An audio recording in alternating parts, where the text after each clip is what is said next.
Φίλοι μου, γεια σας.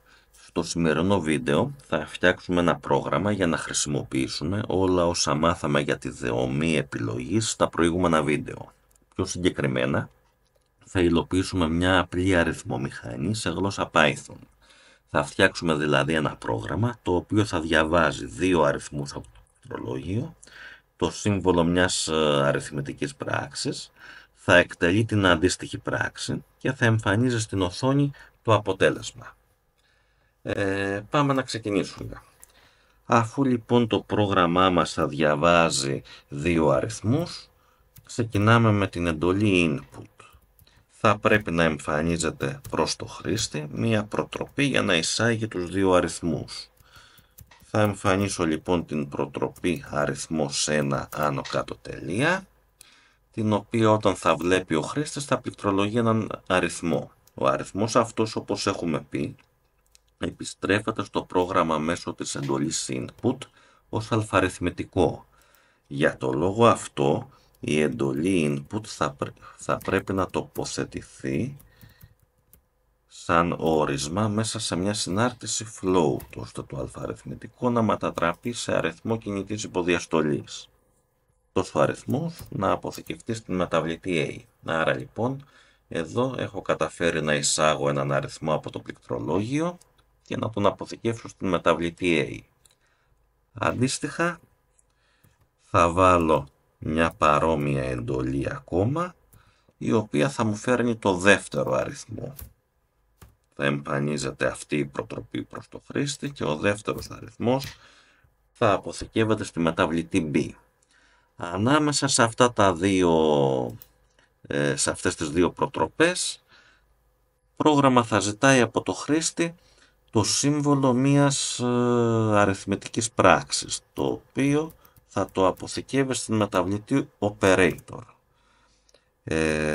Βάζω λοιπόν μία input ακόμα, στην οποία θα εμφανίζω την προτροπή σύμβολο πράξης, άνω κάτω τελεία. Τελειώσαμε λοιπόν με την εισαγωγή δεδομένων. Έχουμε στην μεταβλητή A δύο αριθμούς και στην μεταβλητή operator το σύμβολο μίας πράξης ως αλφαριθμητικό, όπως επιστρέφεται από την εντολή input. Δηλαδή ή ένα συν ή ένα πλην ή έναν αστερίσκο ή μια κάθετο γραμμή που είναι η διαίρεση. Πάμε να ελέγξουμε με μια δομή επιλογής τι περιέχει η μεταβλητή operator και αντίστοιχα να κάνουμε τις ενέργειες που απαιτούνται. Ελέγχω λοιπόν αν ο operator περιέχει το σύμβολο της πρόστασης.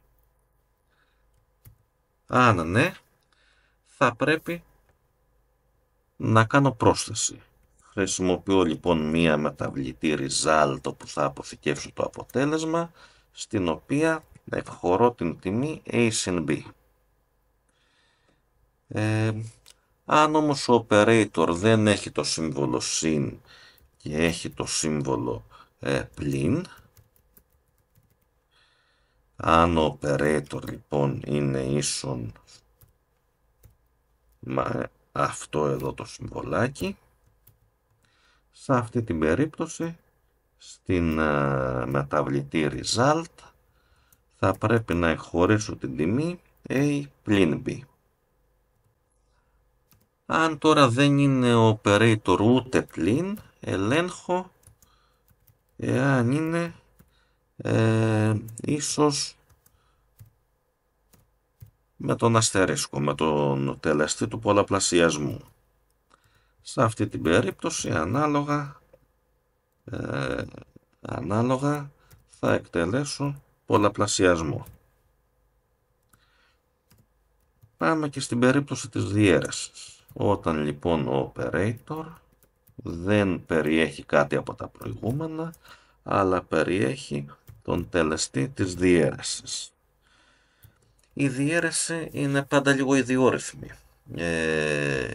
Εδώ λοιπόν θα πρέπει να δω τι θα γίνει στην περίπτωση που ο παρονομαστής είναι 0.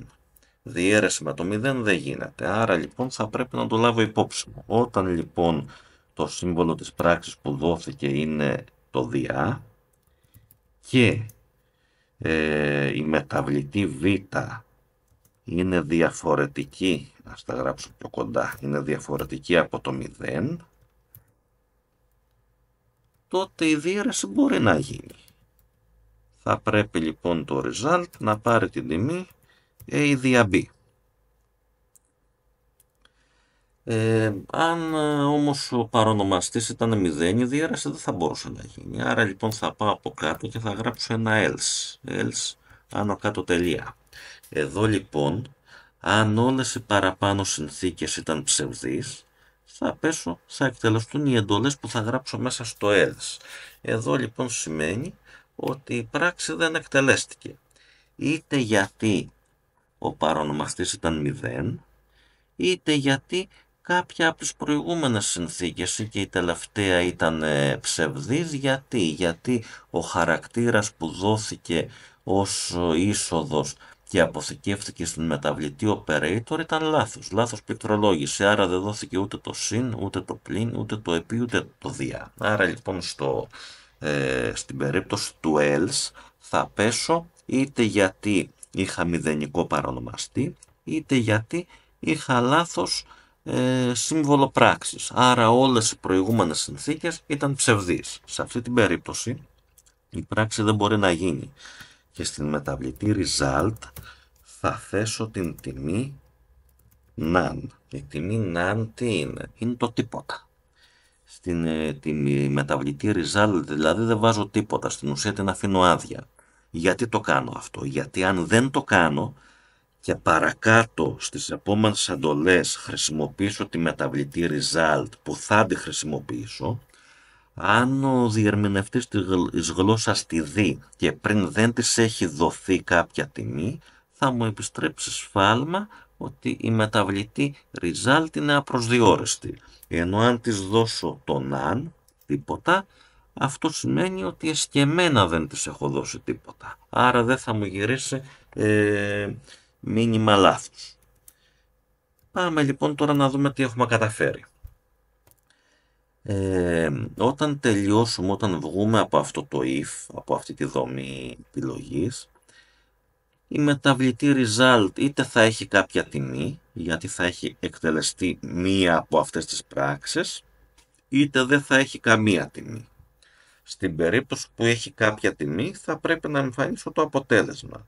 Στην άλλη περίπτωση θα πρέπει να εμφανίσω ένα μήνυμα που θα λέει ότι η πράξη για κάποιο λόγο δεν έγινε. Άρα λοιπόν ελέγχω τι περιέχει η τιμή result. Ποια τιμή περιέχει η μεταβλητή result. Εάν περιέχει την τιμή, μάλλον εάν είναι διαφορετική από την τιμή none, θα πρέπει να εμφανίσω το αποτέλεσμα. Σημαίνει ότι έγινε κάποια πράξη και έχει μέσα κάποια τιμή. Άρα λοιπόν σε αυτή την περίπτωση θα εμφανίσω το μήνυμα αποτέλεσμα άνω κάτω τελεία και δίπλα θα εμφανίσω ότι περιέχει μέσα το result. Σε διαφορετική περίπτωση τώρα που το result είναι none, περιέχει δηλαδή το τίποτα, άρα εδώ βάζω ένα else άνω κάτω τελεία, σημαίνει ότι η πράξη δεν έγινε.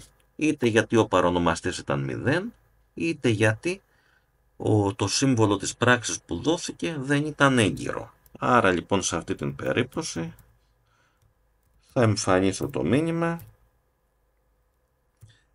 ότι η πράξη δεν εκτελέστηκε. Για κάποιο λόγο. Είτε για το λόγο μηδενικού παρονομαστή, είτε λόγω λάθους συμβόλου. Πάμε να το εκτελέσουμε, να δούμε τι κάναμε και αν δουλεύει σωστά και αν έχουμε κάνει κάποιο λάθος.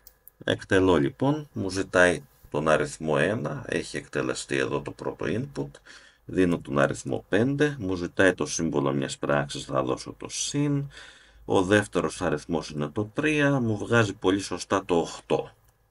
Πάμε να κάνουμε και μια αφαίρεση. 4 πλην 3 αποτέλεσμα 1. Ωραία μέχρι εδώ.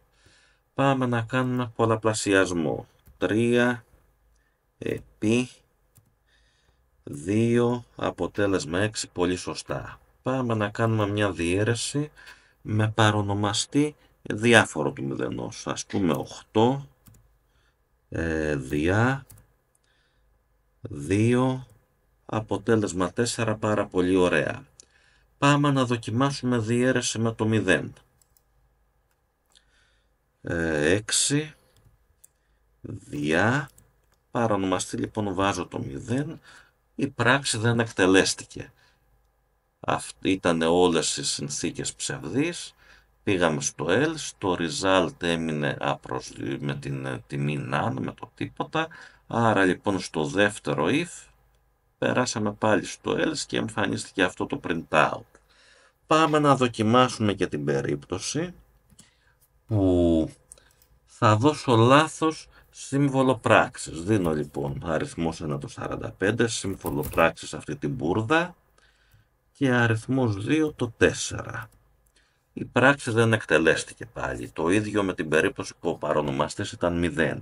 Βέβαια εδώ θα πρέπει να σας πω ότι το πρόγραμμα αυτό σε περίπτωση που αν αντί για αριθμό ο χρήστης δώσει κάτι άλλο, δώσει από λάθος πληκτρολόγηση ένα αλφαριθμητικό που δεν μπορεί να μετατραπεί σε αριθμό, το πρόγραμμα δεν μπορεί να εκτελεστεί. Δηλαδή τι εννοώ, αν στον αριθμό 1 δώσει αυτό από λάθος πληκτρολόγηση, δεν προχωράει, μου επιστρέφει μήνυμα λάθος.